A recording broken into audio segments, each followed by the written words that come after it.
Está começando aqui na Causa Operária TV mais um episódio do Reunião de Pauta, o seu programa matinal aí de todos os dias. Bem, eu sou Marília Garcia, sou apresentadora aqui do Reunião de Pauta. Hoje a gente tem como convidado o companheiro Vinícius Rodrigues, ali do Rio de Janeiro. Antes de apresentar o companheiro, a gente vai dar aqui os recadinhos de início de programa. Sempre lembrando aí os companheiros a se inscreverem aqui no canal, a compartilharem o vídeo com seus amigos, a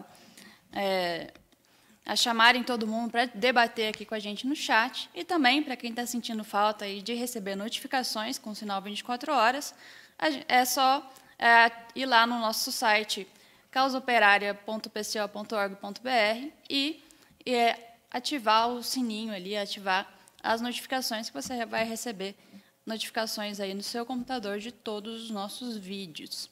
Então, assine lá. Outra coisa também que é importante lembrar lembrar do pessoal se inscrever na Universidade Marxista, na nossa Universidade de Férias desse ano, que vai ser um curso especialíssimo sobre o stalinismo, curso tão especial que, na verdade, é uma análise marxista sobre todo o século XX, já que esse tema aí diz respeito aí todo o século XX, quer dizer, é um tema fundamental não só para entender o passado, mas também entender por que a gente está do jeito que está. Nesse sentido, esse curso também é uma campanha financeira para o partido, para a gente financiar aí as lutas de 2021. Aqui vocês estão vendo na tela a capa do site da Universidade Marxista. Você pode ali se inscrever com uma taxa módica aí de R$100, que é muito baratinho. A gente já tem quase 1.000 inscritos. A nossa meta é ter 1.000 inscritos para o curso, mas a tendência aí é que a gente, inclusive, ultrapasse a meta, conseguindo mais inscritos do que 1.000, mostrando, de fato, que a população quer se informar sobre política, se informar sobre a questão do stalinismo, e também você pode fazer o mesmo. Bem, passando aqui para a pauta, primeiro vamos dar bom dia aqui para o companheiro Vinícius. Bom dia, Vinícius. Bom dia, bom dia a todos que estão nos assistindo. Sou o Vinícius aqui, diretamente do Rio de Janeiro. Apresento reunião de pauta às quartas-feiras. É isso, podemos aí ir diretamente para a pauta do nosso programa. Exatamente, vamos começar aqui a pauta do nosso programa. Hoje, que é o último programa do ano, né? Depois a gente faz um breve recesso com os apresentadores da sua TV. Então, a gente vai aproveitar aqui para fazer uma breve retrospectiva de 2021, quer dizer, de 2020, e fazer aí um balanço das perspectivas para 2021, já considerando o que está acontecendo aqui no final desse ano. Também a gente vai falar sobre diversos outros temas, sobre a questão da vacina, por exemplo. O governo Bolsonaro lançou algumas datas possíveis de início da campanha de vacinação nacional. A gente também tem a aprovação aí da vacina de Oxford, que estava sendo muito esperada, por ser uma vacina mais barata e supostamente mais eficaz.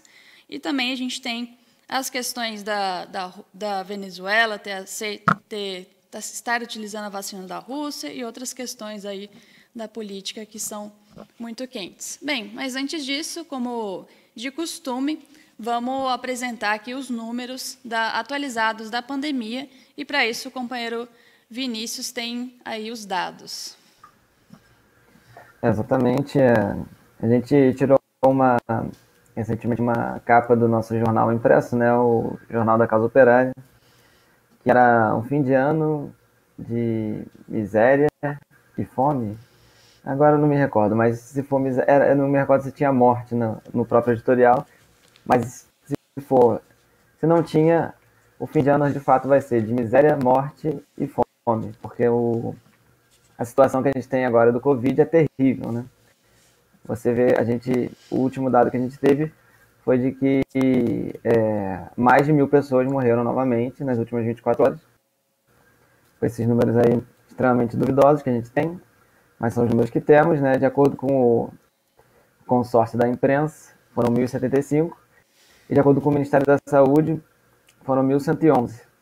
Mas esse Ministério da Saúde está sendo mais realista que a imprensa no momento, né? Eles ficam oscilando aí quem é o órgão que mais vai ofuscar os dados. Esse número de 1.111 foi o pior desde o dia 15 de setembro, ou seja, estamos, de acordo com os números oficiais, numa situação terrível, né? Voltamos aí para o momento de auge da pandemia, que tinha aparentemente dado uma melhorada mais para perto do final do ano. E aí estamos aí com 57 mil casos positivos confirmados só ontem. E no total nós passamos aí ao longo de toda a pandemia de 7.564.000 casos confirmados. Aí o consórcio, os tais especialistas científicos indicam, né, que você tem que usar uma taxa móvel de mortes aí dos últimos 14 dias, que parece que a indicação deles é porque essa taxa está sempre melhorando, né? Então você vê que, apesar dos números terríveis que eu acabei de falar, estamos menos 7% em comparação a 14 dias atrás. Eu acho muito estranho, mas, né, vamos noticiar aqui os dados oficiais, né, divulgados aí na imprensa golpista, né? E é isso, estamos aí com uma aparente melhora, apesar de tudo indicar que estamos muito piores, né? Você vê um mapa também do Brasil, os estados do centro-oeste e do norte são os que aparentam estar acelerando a média de mortes. E os estados do sudeste, apesar de não estarem acelerando, a gente sabe que eles têm uma alta taxa de mortalidade, né? Você vê que aqui no Rio de Janeiro, até há pouco tempo atrás, era a cidade do Brasil que mais tinha mortes no país. Sendo que Rio de Janeiro é menor que São Paulo, né? E proporcionalmente também, Belo Horizonte também estava pior que São Paulo, né? Por ser uma cidade menor. Então você vê que as capitais do Sudeste, as capitais mais ricas, elas mesmo assim não têm a mínima condição de tratar as pessoas do coronavírus. Nada de novo, né? Infelizmente, é a situação que a gente está vendo o ano inteiro, com milhares de pessoas morrendo todos os dias. Então esse foi o último dado que saiu dos números de Covid-19 ontem à noite. Algum comentário sobre isso, Maria? Exatamente, né? A gente vê aí a média de mortes já ultrapassar os 1.000 mortos diários, coisa que estava acontecendo ali no chamado pico da pandemia. A gente questiona muito esse número, porque desde o início da pandemia já havia vários estudos mostrando que a taxa de subnotificação era de cerca de 10 a 15 vezes no Brasil. Quer dizer, esses números deveriam ser multiplicados por 10 a 15 vezes, mostrando aí que a situação é muito mais grave do que, de fato, é notificado. Nesse sentido, também, a gente tem toda a polêmica com a questão da testagem, né? Os números são derivados aí da testagem da população, quer dizer, números de casos confirmados, e a gente vê que, dessa forma, quanto menos se testar, maior vai ser a subnotificação, e exatamente o Brasil é um dos países que menos testa os casos de coronavírus no mundo. Essa é uma questão essencial para a gente colocar a realidade que o Brasil está numa situação muito pior aí. E também é importante destacar que o Brasil não fez nada para conter os números da pandemia, né? Porque passou o ano inteiro e a gente ainda assim está com altos números de infectados e, na verdade, a gente vê aí nas ruas que as pessoas não estão bem informadas, não tem nenhuma campanha para fazer com que as pessoas mantenham o distanciamento social. A gente também não tem toda uma organização de saúde batendo de porta em porta na casa dos trabalhadores para fazer uma testagem em massa ou menos verificar se há pessoas com sintomas. Quer dizer, não há nenhuma iniciativa, de fato, para conter a pandemia.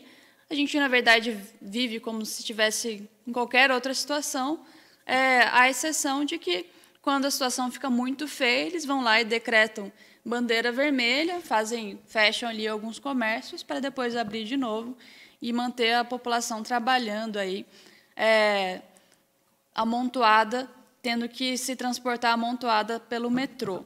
Acho que é importante destacar essas questões, né? Porque, de fato, mostra que toda essa briga em relação à questão da vacina é um grande teatro político que, na verdade, visa as eleições de 2022. Isso daí a gente pode destacar pelo fato de que a briga da vacina entre o Dória e o Bolsonaro finalmente ocasionou uma situação em que o próprio Dória, tendo tentado enganar a população aqui de São Paulo, acabou se queimando com toda essa questão da Coronavac, da baixa efetividade da vacina e também de ele ter ido viajar no dia do anunciamento dessa efetividade. Exatamente, a gente vê que nessa situação o Bolsonaro já aproveitou que o Dória está meio queimado e anunciou que ele algumas datas possíveis para o início da vacinação aqui no Brasil, a vacinação oficial. Isso daí deve ocorrer lá pelo dia 20 de janeiro ou em meados de fevereiro. E a gente precisa destacar que esse anúncio ele está relacionado, inclusive, com a aceitação pelo Reino Unido da vacina de Oxford, que estava sendo esperada aqui no Brasil. A vacina de Oxford, como a gente falou, é uma vacina que, teoricamente, é mais barata, precisa de menos cuidados para o armazenamento e, supostamente, também é mais eficaz. Na verdade, a gente vê aí que toda essa situação era para economizar dinheiro, né?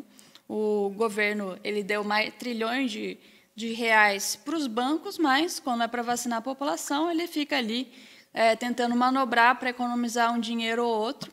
A gente vê aí, inclusive, o problema com comprar as próprias seringas para vacinar a população.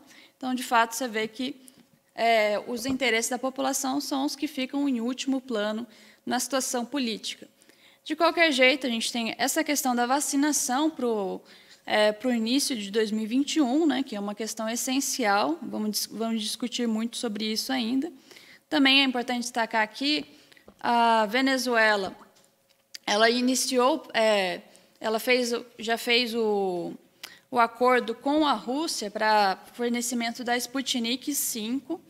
Lembrando que a Sputnik V foi a primeira vacina a ser lançada e, logo que foi lançada, a gente viu toda uma campanha do imperialismo contra essa vacina, mostrando também que essa questão que acontece no Brasil é uma questão internacional, na verdade, né?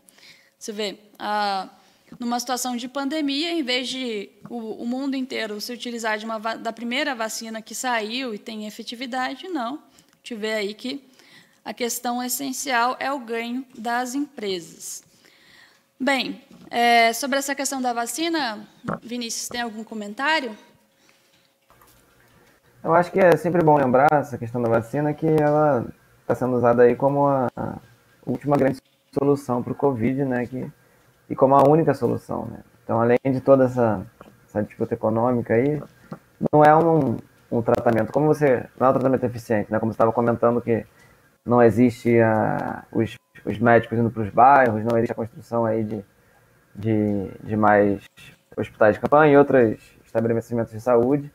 É assim que, de fato, você evita aí o grande número de mortes da pandemia, e a vacina é só o final, né?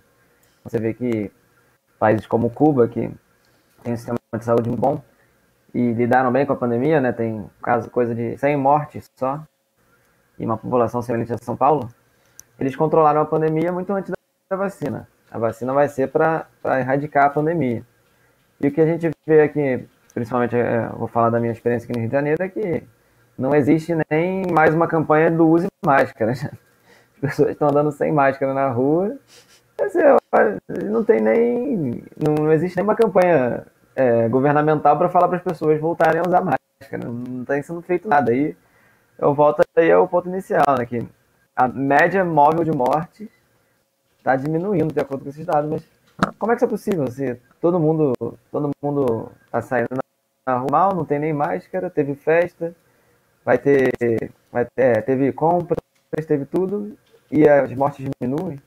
é a magia do Covid no Brasil, né? O negócio não existe, não existe nada sendo feito, mas a doença vai indo embora. E a vacina é nisso, né? A gente fica mercê dessas disputas aí dos grandes monopólios. Você vê essa vacina da Oxford, a vacina da Pfizer, a vacina russa é renegada, a gente só vê os outros países que têm governos mais populares, né, como a Venezuela, fazendo um acordo, né, com a vacina russa do Sputnik. E aqui no Brasil existe na Venezuela, outro país que também tratou a pandemia, pegou médicos cubanos, pegou experiência com Cuba, conseguiu um número de mortes atualmente está em torno de 1.000 no país inteiro. E agora estão indo atrás da vacina, né? Você vê que aqui no Brasil nada é feito e a vacina entra nessa disputa aí, e a gente sabe que no final também pelas próprias indicações aí das empresas, da imprensa, uma boa parte da população nem vai ser vacinada no ano que vem. Então, uma discussão é uma demagogia quase que eleitoral só, né? Não existe não existe um plano real para imunizar a população toda com a vacina. É mais uma disputa política econômica, quase que a saúde está quase que a vacina quase que não tem nada a ver com a saúde, né? Nessa questão da vacina no momento no Brasil. E para realmente ter relação com a saúde, a gente sabe como é que funciona, né? Por meio da organização da população, da mobilização aí das organizações populares, das organizações de esquerda, tem que ter uma pauta para a saúde e não ficar à mercê do Dória, essa vacina dele que não é uma vacina em prol da saúde da população, é uma vacina em prol do Dória 2022 ou algo do tipo, né?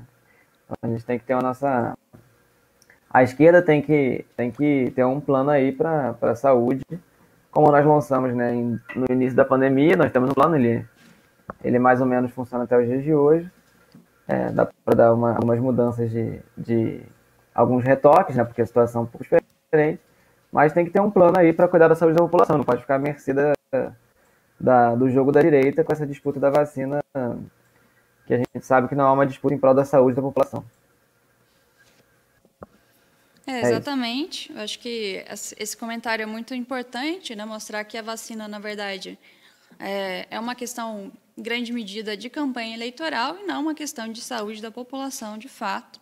A gente vê aí que não há nenhum plano concreto para vacinar todos os brasileiros. Na verdade, a gente vê aí toda uma disputa eleitoreira entre o Bolsonaro e o Dória, nessa situação, já disputando as eleições de 2022. E em cidades como o Senhor do Bonfim, no interior da Bahia, a gente já tem aí 100% da ocupação dos leitos de UTI. Essa cidade é um exemplo de diversas outras cidades e mostra, de fato, o que está acontecendo no Brasil, coisa que a gente não fica... A gente tem que caçar ali para ficar sabendo nas informações da imprensa golpista, né? Eu acho que é importante destacar essas questões, né?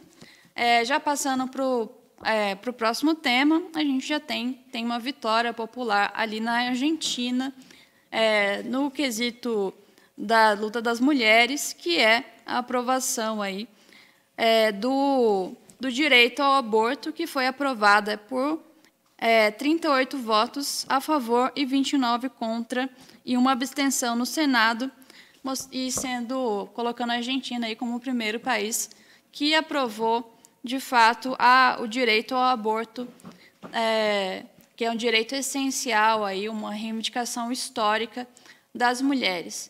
Isso mostra, na verdade, que a Argentina ela está numa crise muito grande, né? A gente já tinha uma crise social muito grande ali com o governo Macri. Agora, com o governo do Fernandes, a crise não é menor, pelo contrário, finalmente, essa concessão para a esquerda é uma forma ali de manobrar com a situação da crise econômica que vai assolando aí toda a população. Acho que essa é uma questão essencial, lembrando aí que a Argentina está nas mãos do FMI, e isso já é uma indicação de que a política econômica vai ser sempre de ataques profundos contra a população. E, nesse mesmo sentido, a gente vê a situação brasileira, né? já iniciando aqui o nosso tema principal, sobre a questão das perspectivas para 2021 e também sobre a retrospectiva de 2020. Saiu uma notícia aqui, uma pesquisa do Datafolha, falando que 57% dos brasileiros dizem que o desemprego deve aumentar em 2021. Quer dizer, já uma percepção geral da população, a crise econômica e a instabilidade do emprego também é uma realidade. Nesse ano, a gente viu uma série de notícias em meio à pandemia da população sendo demitida por WhatsApp, quer dizer, por formas completamente informais de demissão. A gente viu aí empresas demitindo mais da metade do quadro ativo.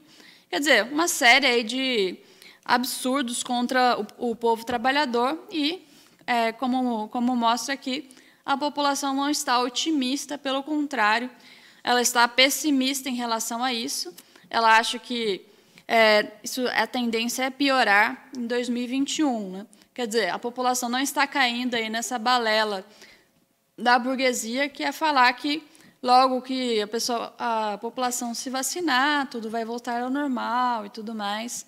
O problema era por conta da pandemia e, na verdade, quando acabar a pandemia, a situação vai melhorar. Não, a tendência é que a situação econômica ela piore, ela se agrave com o tempo. A gente, inclusive, vê isso na modificação das relações econômicas entre os países, inclusive no aumento da guerra comercial ali, dos Estados Unidos com a China. Né? Essa crise do desemprego não é uma crise nacional, é uma crise internacional. Os Estados Unidos, inclusive, tem uma altíssima taxa de desempregados, que produz uma grande polarização política ali no país, que acarretou, inclusive, as grandes mobilizações decorrentes, cujo estopim foi o assassinato do George Floyd ali nos Estados Unidos.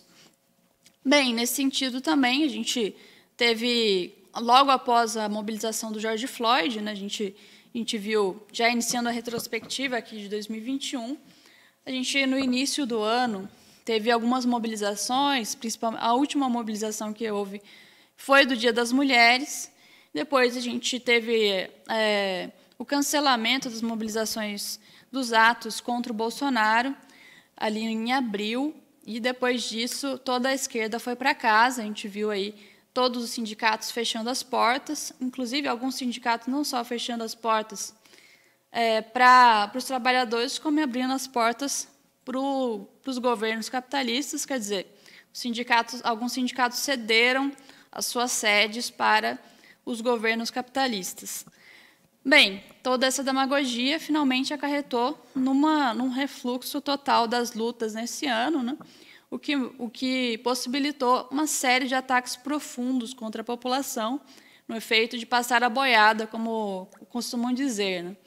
O Bolsonaro aprovou a reforma da Previdência, também foi aprovado o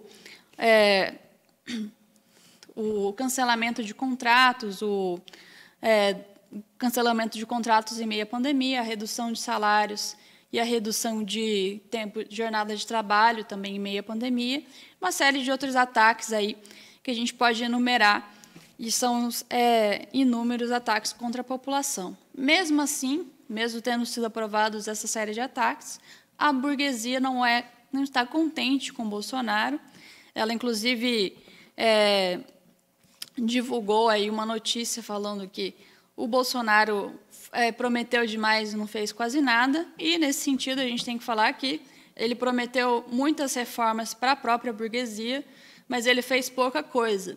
A principal questão que eles colocam em jogo é a questão das privatizações, que é uma pauta essencial aí para a burguesia e que deve ser colocada aí, como uma questão essencial em 2021. Mesmo assim, a gente viu uma série de privatizações importantes, como, por exemplo, a empresa de água e luz ali do Distrito Federal, por exemplo. Também iniciativas importantes da privatização dos Correios. A gente vê aí outras empresas se encaminhando aí para o processo de privatização. Também a gente viu a possibilidade da privatização da água, que ocorreu nesse ano. Quer dizer, uma série de ataques profundos contra a população decorrentes da falta de luta social. No momento em que a esquerda toda foi para casa, pelo lado contrário, o nosso partido, o Partido da Causa Operária, que foi o único partido que fez alguma coisa esse ano, ele saiu às ruas, enfrentou a pandemia e foi para a população que mais precisava, que é a população dos bairros populares, propondo a formação de conselhos populares. A gente também ajudou a impulsionar aí as lutas antifascistas, né? No momento em que houve o estouro popular nos Estados Unidos, houve também as lutas antifascistas decorrentes impulsionadas, né,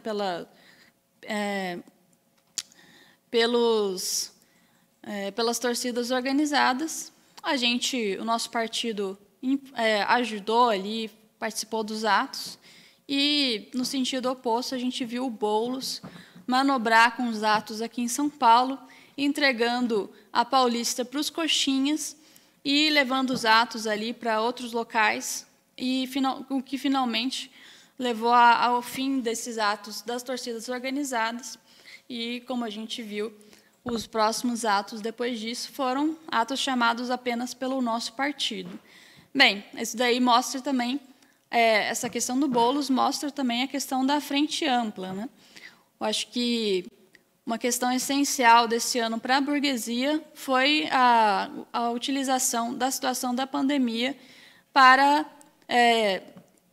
colocar a esquerda na contraparede, né, e, de fato, conseguir emplacar a frente ampla, que, de fato, agora já está se consolidando, inclusive, com os acordos, a frentona, né, em torno do Baleia Rossi no Congresso. Eu acho que essa é uma questão essencial também para a gente analisar o próximo ano, e também para comentar um pouquinho mais sobre essas questões, vou passar para o companheiro Vinícius. Bom, são muitas questões, né? A gente fez muita coisa durante o ano, aconteceu muita coisa. Mas eu acho que um dos últimos comentários sobre a privatização, eu queria dar uma notícia também, aqui do Rio de Janeiro, aproveitar desde que voltamos à situação de tentativa de privatização da SEDAI, Companhia do Estado de Tratamento de Águas e Esgoto.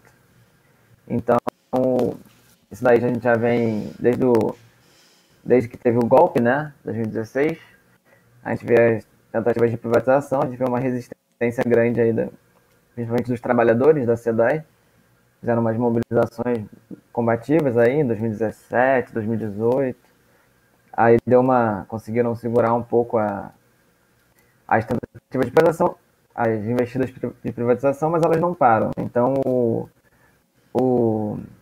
agora o governador, o vice-fascista do governador fascista que foi derrubado, né, o Witzel, o nome do vice, que é o governador, é Cláudio Castro, ele já afirmou aí que 2021 é a privatização da SEDAI. E você vê essas maluquices da imprensa, né, que falam que a água vai chegar para todo mundo, vai aumentar um pouco o preço, mas o serviço vai melhorar, e essas notícias da imprensa burguesa têm a cara de pau de fazer esse tipo de divulgação, depois do que aconteceu no Amapá, né, que foi um negócio completamente absurdo, que deixou um estado quase inteiro sem luz por 3 semanas, por causa da privatização da empresa a empresa de energia elétrica. Todo mundo sabe disso e eles continuam propagandeando essas maluquices de que o serviço vai melhorar, né? Na verdade, é só mais um saque aí a população tentar lucrar em base da água, né? Tentar lucrar que todo mundo tem que beber água. Se você aumentar o preço, o que a pessoa vai fazendo? Vai morrer de sede? Não vai ter que gastar mais, ou vai, né? Talvez morra de sede. Infelizmente, eles não se importam muito com isso. Mas uma boa parte vai pagar para os preços mais altos para a água. E uma boa parte não vai receber água também, porque a gente sabe que após a privatização, as empresas não vão para vários locais que não são lucrativos, né? Isso numa empresa lucrativa, das mais lucrativas aqui do Rio de Janeiro, né? Que rende aí mais de 2 bilhões por ano, ou cerca de 2 bilhões por ano, 2 bilhões por ano com mesmo sendo uma empresa estatal, né? Então você vê que essa questão da privatização, ela avança aí como um todo, não só no governo Bolsonaro, mas também nos demais governos golpistas, né? Teve esse caso famoso aí da Companhia de Brasília, que foi privatizada. Temos aí o avanço nos Correios e aí tem esse avanço no Rio de Janeiro, que mais uma vez vão tentar privatizar a SEDAI. Eu já recebi mensagens aqui de companheiros da SEDAI revoltados e vamos ver se a gente organiza aí desde já. Tá cotado para abril, né, a votação, né, o leilão, e vamos ver se a gente organiza desde já a luta contra a privatização da SEDAI e contra todas as privatizações, né, que são uma destruição completa do Brasil, como foi feito aí pelo governo FHC e destruiu o país, e o próprio partido do FHC é o que mais pressiona aí, fica fazendo aqueles memes absurdos, falando que o Bolsonaro privatizou pouco, que o Bolsonaro não tem a capacidade de privatizar como o FHC e tal, pressionando o governo para ser mais direitista. Esse FHC que está na frente ampla, né, que supostamente é a luta contra o Bolsonaro, né? Você vê que é um negócio completamente louco. Eu tinha um comentário rápido também sobre o desemprego, né, que a gente viu estourar esse ano. Você vê que não foi só no Brasil, nos Estados Unidos, teve outros países. Eu lembro da Inglaterra também, que bateu a mais alta taxa de desemprego em 80 anos, desde a década de 30, algo assim. E a gente tem que ter um programa também, né, para lutar contra o desemprego. Então, nós deveríamos lutar aí para, dentre outras coisas, mas uma das principais pautas, justamente está no próprio programa de transição do Trotsky, né, a escala móvel de trabalho, que na verdade a gente traduz aí como a nossa pauta de 35 horas de trabalho semanais. Então, todos trabalham menos para que todos trabalhem. Esse é o tipo de pauta que a gente tem que botar aí para lutar contra o desemprego, né? A gente não pode deixar o desemprego que chega aí a metade da população, né? Se a gente contabilizar as pessoas que são iFood, Uber e tal, que não tem um emprego real, as pessoas que... Se contabilizar todo mundo que está numa situação de desemprego, de subemprego, de esses bicos, são pessoas que estão desempregadas, a gente pensa toda a população. Isso é uma coisa completamente absurda e a gente tem que ter uma pauta para isso, né? Então, a gente lança aí a nossa campanha de 35 horas semanais de trabalho para lutar contra o desemprego. Que, visto que metade da população está desempregada, né, é uma das principais pautas de metade da população. Então, é uma coisa que tende aí a ser muito explosiva essa luta se a gente impulsionar ela. Teve muitos comentários aí da retrospectiva, né? Eu acho que eu não tenho nada específico para comentar, porque foram muitas coisas. Você quer seguir à frente o ano, Marília? Ou a gente vamos mudar o assunto?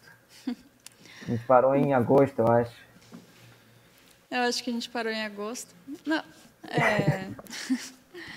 são vários comentários, né?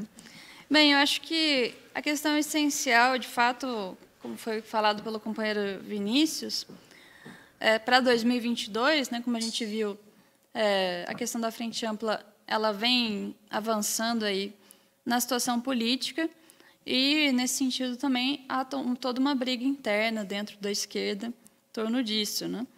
Sobre a questão da frente em torno do Baleia Rossi, ali na Câmara, por exemplo, alguns setores do PT foram favoráveis, mas a ex-presidenta Dilma, por exemplo, ela declarou que o Baleia Rossi não tem diferença nenhuma entre o Baleia Rossi e o Arthur Lira, mostrando, de fato, que há um setor importante dentro do PT que é contrário a essa frente, né, essa frentona, e, de fato, inclusive, foi impactado pela declaração do Maia de que essa frente já prepara a situação de 2022. A própria Gleisi falou que não era favorável a isso, apesar de que, de fato, a gente vê que essa situação ali na Câmara, de fato, prepara 2022.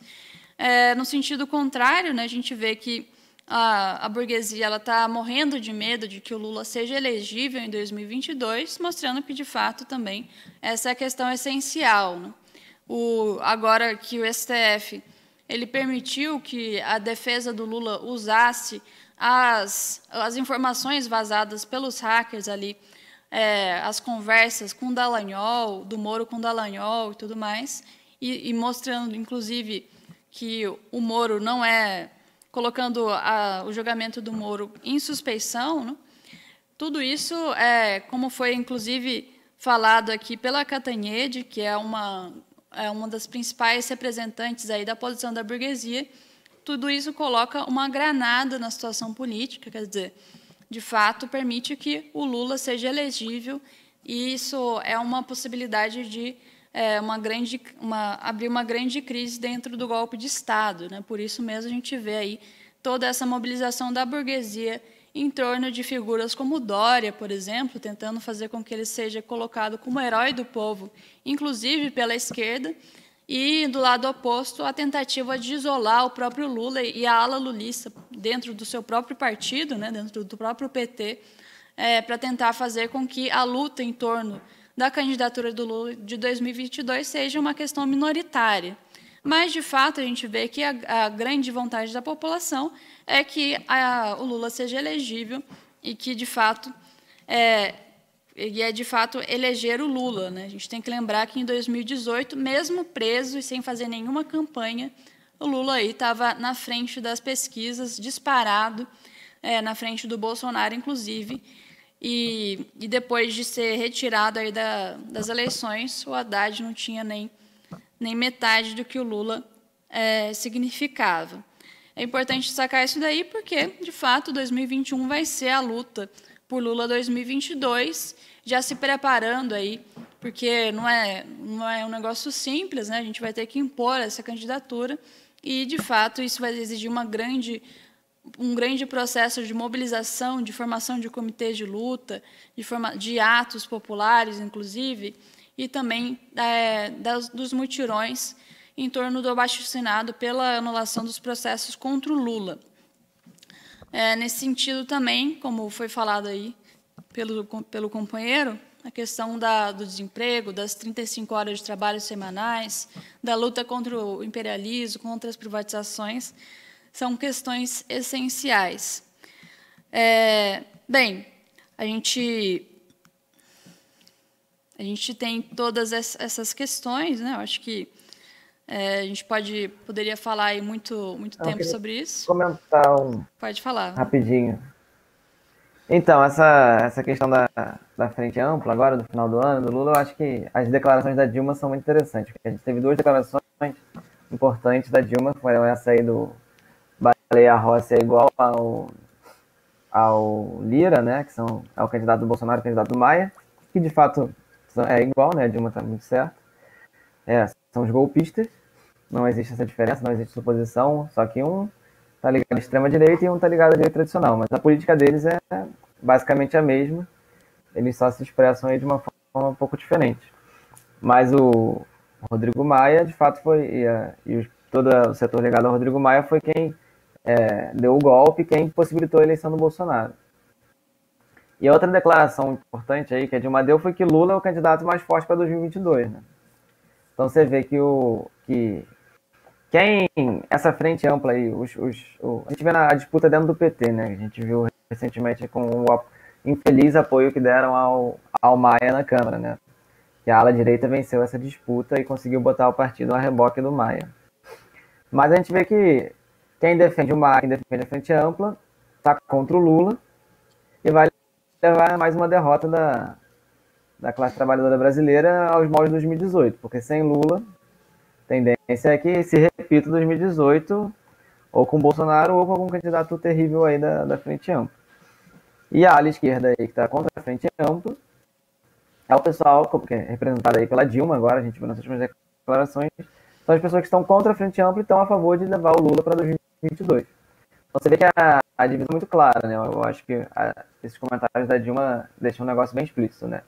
tem que ser contra a Frente Ampla em defesa do Lula de 2022 para, de fato, derrotar o golpe de Estado. Qualquer caminho aí na direção de aliança com o Rodrigo Maia, com o Rossi, com os outros golpistas, né? É o caminho para a nossa derrota, é o caminho para a manutenção do golpe de Estado. É uma frente com os golpistas e, portanto, a gente não vai levar a lugar nenhum.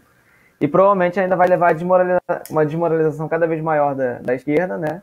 Que se liga a esses setores aí odiados pela população, que são as pessoas, os políticos tradicionais do centrão do Congresso, que todo mundo odeia. E até o Bolsonaro demagogicamente aproveita isso, fazendo uma falsa oposição, né? Porque ele sabe que quem vai defender o Rodrigo Maia, o Congresso, é um negócio de completamente absurdo entrar nessa frente aí.